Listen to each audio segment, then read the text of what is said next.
রাজহাঁস নাকি পাতিহাঁস তা বলতে পারি না, হাঁসেরটা কিনা 2 ভাগ কইরা ফেলাইছে, হাড্ডি আর মাংস আলাদা। ফ্রাইং প্যানে জিরা দিয়া গরম কইরা ভাঙ্গা লবো। এখন তেল দিছি হাঁড়িতে না কড়াইতে, পেঁয়াজ রসুন আদা মরিচ শুকনা মরিচ যা যা দেয়া লাগে সব একেবারে ভাজা নিলাম তেলে।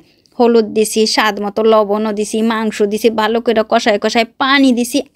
উল্টা তো করছি এই হ্যাঁ নেই, হাড্ডিগুলো সব রান্না করতেছি আর মাংস সব উঠাই রাখছি, বুঝছেন কি একটা কাহিনীও হয়েছে। ছেলে তো এখন রান্নার পরে খালি কয় মাংস কই মাংস কই, আর আমি দিছি খালি হাড্ডি, খালি একটা মাত্র রান দিছিলাম। এরপরে দিয়ে দিছি দারচিনি এলাচ তেজপাতা, খুব ভালো করে জাল দিয়া কষায় কষায়। এখন এত দূর আসছে আমার মনে পড়লো যে কষানোর মানে পানি অনেক টাইনে গেছে, এখন তো একটা খাওয়া দেওয়া যাইতেই পারি। রাত 1:30টার মতো বাজে, আমার আর আমার ছেলের যে মাংস ভাত নিয়ে বসে গেছি। মা আর ছেলে যে খাওয়ানটা দিছি হাঁসের মাংস, লাস্টে সকালবেলা দেখি এইটুখানি কাছে হাড্ডি গুড্ডি, এখন ওই যে জিরার গুঁড়ি করে রাখছিলাম সেটা দিয়ে ভালো করে নাড়াই চাড়ে কষায় নিছি।